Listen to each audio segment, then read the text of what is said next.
क्या लिखना है कार्ड के अंदर, वो श्लोक भी भागवत जी के अंदर है। हाँ, वैसे आजकल आपने देखा होगा जो कार्ड लिखे जाते हैं उस पे भागवत जी के कुछ श्लोक हम लोग लिखते हैं, जैसे निगम कल्पतरोर गलितम फलम सुखमुखा दम्रतद्रव संयुतम पिबत भागवतम रसमालयम मुहुरहु रसिका भुवि भावुका आदि आदि ऐसे श्लोक लिखते हैं। पर यजमान के भी श्लोक हैं उसमें कि जो मनोरथी है उसको क्या लिखना है कार्ड के अंदर, और उसका भाव ये है, बोले हमारे यहाँ इतनी सुंदर कथा हो रही है, अगर आप 7 दिन पधारो तो 7 दिन के लिए आओ, और यदि 7 दिन नहीं आ सकते तो जब उत्सव हो तब तो पधारो। आप उत्सव में भी नहीं आ सकते, 7 दिन में भी नहीं आ सकते, तो चाहे 5 मिनट के लिए आकर के हाजिरी लगा के जाओ, प्रणाम करके जाओ, लेकिन जाओ। और ये लिखना है, ये बोलना है यजमान को, सबके लिए, जो उनके अपने परिवार वाले हैं, जो भी उनके इष्ट मित्र आदि हैं। तो कल मैंने कहा था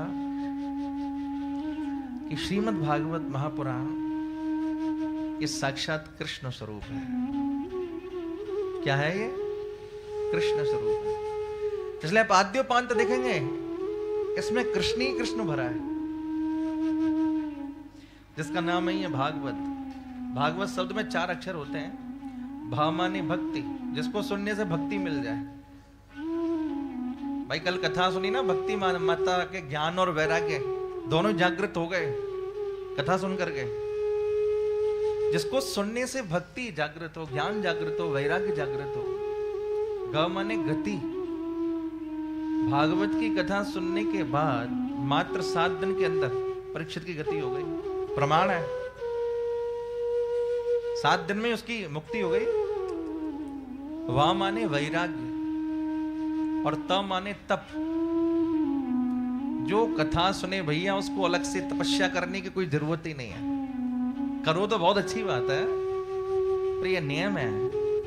आप यदि भागवत सुनेंगे तो भक्ति हृदय में प्रकट होगी, मुक्ति हमें प्राप्त होगी, वैराग्य हमें प्राप्त होगा, और अंतिम वस्तु है त माने तप। तो भागवत की छत्र छाया में बैठ करके श्रीमद् भागवत पुराण ममलम यद वैष्णवानाम धनम, ये वैष्णवों का परम धन है। इसलिए आपने देखा होगा जो भागवत प्रेमी होते हैं, चाहे वो कितनी भी बार कथा सुन लें, फिर भी उनके मन में रहता नहीं सुनना है, नहीं सुनना है, नहीं सुनना है। आकर्षण बना रहता है कि सुनना है। कल कथा का विश्राम कहां हुआ था, किसी को पता है? देखो हमारे मनोरथी सुन रहे हैं, पीछे वालों को याद है? धुंधकारी का उद्धार हुआ। अच्छा, लोगों को कथाएं याद हो गई हैं। अब आजकल तो बहुत सारे श्रोता ऐसे हैं, बोले अगर ये कथा छोड़ दी, बोले महाराज वो कथा तो आपने, अच्छी बात है, ये बहुत अच्छी बात है। मुझे तो लगता है श्रोताओं को श्लोक भी याद कर लेने चाहिए। हाँ, जो मुख्य आकर्षण है कथा का। भाई आप रामचरितमानस की कथा कर रहे हैं और मानस की चौपाई नहीं गाओ तो कहानी तो सब कोई जानता है। आप गीता जी का पाठ करने, गीता जी के श्लोक ना बोलो तो पाठ कैसा? भागवत की कथा करो और श्लोक नहीं, तो प्रभावी नहीं होता वो विषय। एक जगह तो हम कथा कर रहे थे हरियाणा में, यमुनानगर एक जगह है दिल्ली के पास में। तो अभी हमारे संचालक महोदय बोल रहे थे, बोले व्याकरण के श्लोक महाराज बोलते हैं तो बड़ा प्रिय लगता है।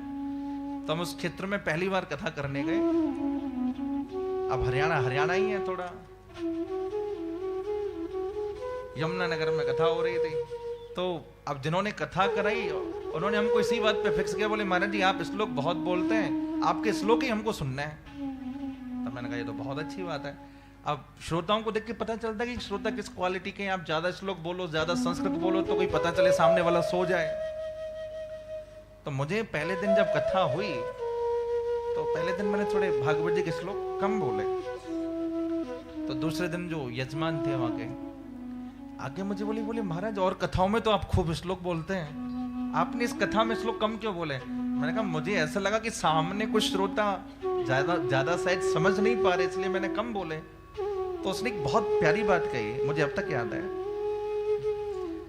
बोले कि अगर किसी को बिच्छू डंस मार दे, बिच्छू डंक मार दे, और आपने देखा होगा बहुत सारे बिच्छू का जहर उतारने वाले लोग होते हैं, जहर उतारते ना, अब वो बोलते क्या वो पता नहीं चलता, लेकिन जहर उतर जाता है। वो क्या कह रहे हैं क्या नहीं कह रहे, लेकिन वो जो बोलते हैं, वो जो छोड़ते हैं, जो भी करते हैं, उससे क्या होता है, जो जहर होता है वो उतर जाता है। बोले महाराज उसी प्रकार भागवत के मंत्रों का नशा है, किसी को समझ में आए चाहे ना समझ में आए, लेकिन कान के माध्यम से हृदय में जाए तो हृदय का विकार खत्म हो जाए। बोले यही तो प्रभावी है। इसलिए हर वक्ता के अंदर एक क्वालिटी होनी चाहिए कि वो भागवत के मंत्रों को गाए। ऐसा लगता है जब भागवत के मंत्रों को गाओ मानो साक्षात कृष्ण प्रकट हो रहे हैं।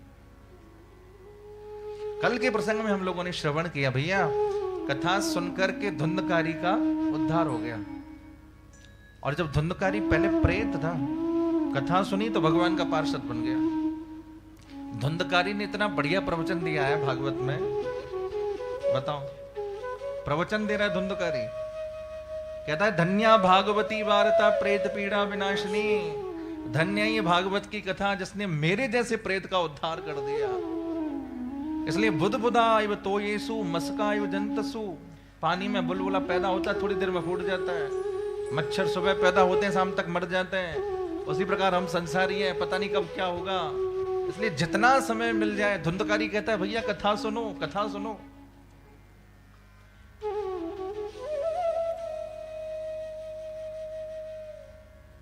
कल कथा ही जो हुई वो श्रीमद् भागवत का महात्मा, जिसको महिमा से मंडित किया गया, ग्रंथ के साथ में परिचय हुआ। आइए आज से हम श्रीमद् भागवत जी के प्रथम स्कंद में प्रवेश करते हैं।